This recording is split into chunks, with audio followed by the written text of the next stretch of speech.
The date is December 1st, 2012, and it is Species Saturday here on your daily dose of D&D.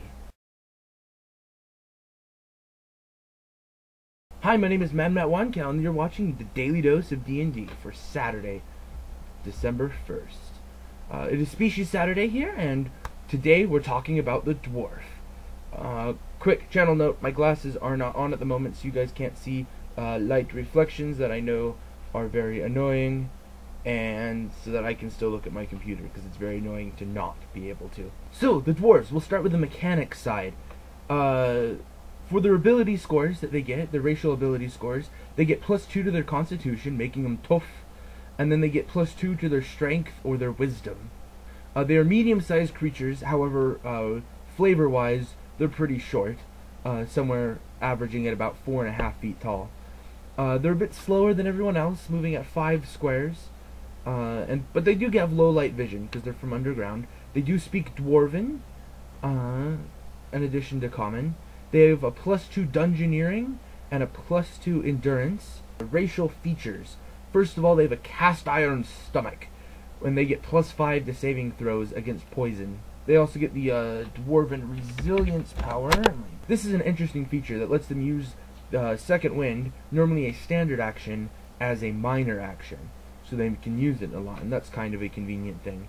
And you can get that as a fighter towards higher levels, but it's cool to be able to get it as a racial feature. However, that being said, I don't think it qualifies anywhere near as good of a racial power as elves.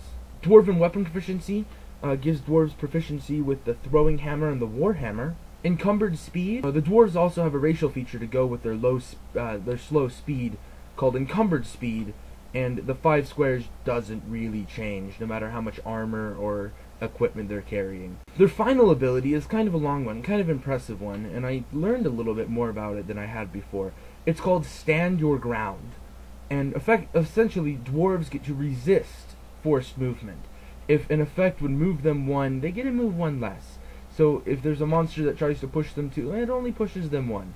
And if something tries to knock them prone, dwarves get to make a saving throw to not fall prone. And that's pretty cool.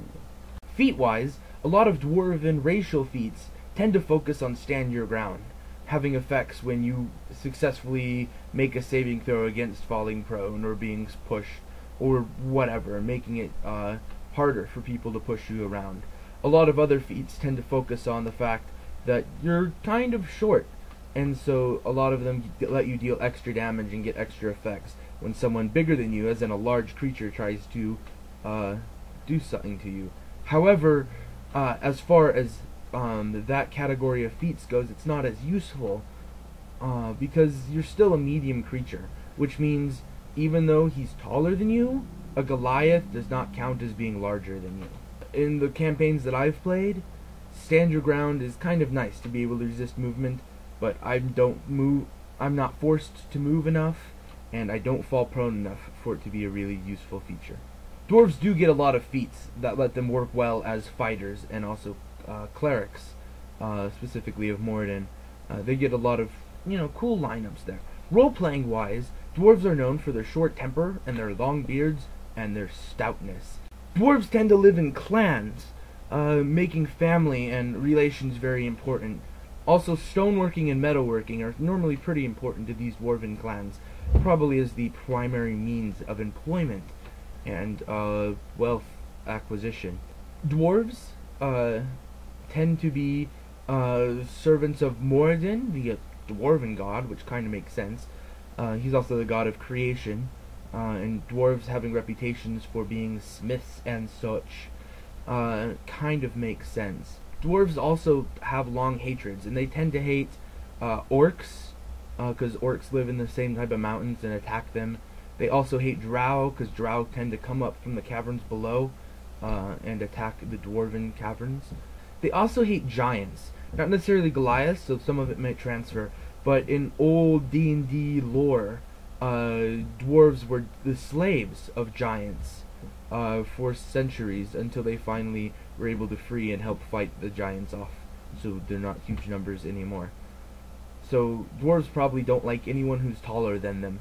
So if you're planning to play a dwarf, picking a couple of things that you really hate is probably a good way to make interesting points for your character. You know, if you want something that's kind of simple to play mechanics-wise, and doesn't have a lot of flair, but is very, very solid, check out the Dwarf. In today's DM's Corner, we're talking about dealing with dwarves. One of the fun things about having a dwarf in your PC party is that it's normally fairly easy to provoke a fight. Calling them stubby is normally a good way to start, referencing their height, or you can point out a lot of different things about dwarves, and it's normally pretty easy to find a nerve that you can pick hard enough for the dwarf if he's, depending on how he's being roleplayed, to just start swinging his weapon. Racial-wise, I know in D&D Next, dwarves get an ability called Stone Cunning, which is a racial power or something here, somewhere that you can get, that gives dwarves better dungeoneering checks and such, and being able to identify stonework, and that can totally be something that dwarves might be expected to know, depending on exactly where they were from, city-wise. For your NPCs, they're really played kind of like the player characters. They should be trained in dungeoneering and endurance, and probably also religion. Dwarves are probably pretty religious, though they've got a weird religion. Often, in fiction, dwarven religious rituals are surrounded by ale, which is their version of holy water. Notable sources to get concepts and ideas for dwarves are first the Tolkien books. You've got Gimli from the Fellowship of the Ring, and then you have, well, 13 of them coming up in the next Hobbit movie, and so you should be able to get some ideas from that. If you need other sources, Dungeons and Dragons novels, Forgotten Realms, are good places to look, as well as the Dragonlance. I would also suggest Terry Pratchett. He's got dwarves who have songs where the words are entirely gold, gold, gold, gold, gold, gold, gold, and yet they're able to distinguish different verses. Very, very interesting dwarves there. More often than not, you're not going to be having the players face dwarves in your campaign, but more likely dwarven ruins, which are large, extensive structures built into mountainsides and in caves and caverns that go on for a while. Remember that dwarves like treasure, and they also like to keep treasure. So these caverns are probably going to have ancient traps that, are possibly going to be against their dwarven natural enemies of drow, giants, and orcs. One possible thing that you can do is use the dwarven racial ability as some of your concepts, the forced movement and heavy load type things. So in one campaign that we had, there was a magnetic plate that pulled everybody down, and this could be a trap in this dwarven keep that dwarves can go across because they're able to, stalwartly move forward, while everyone else is heavily encumbered and has to move at half speed.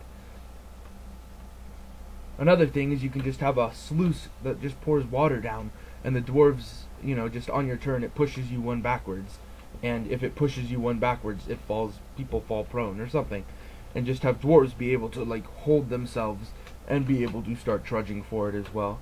Dwarves should also have a reputation of being extremely organized in battle, of lining up in good formations and being able to deal with things that come up against them. If you have any more questions or thoughts concerning dwarves, please leave them in the comments below. Hit the like button if you honestly liked this video. Click up at the top and hit the subscribe button if you'd like the concept of getting a daily dose of D&D. If you know someone who you think should watch this video, click on the share button down below, or go up all the way to the top in the address bar and grab the link and pass it to somebody. There were no closing remarks today as its own segment. I just kind of took over it here. My name is MadMattWonkow, and this has been your daily dose of D&D. So if you guys stay online, I will see you next time.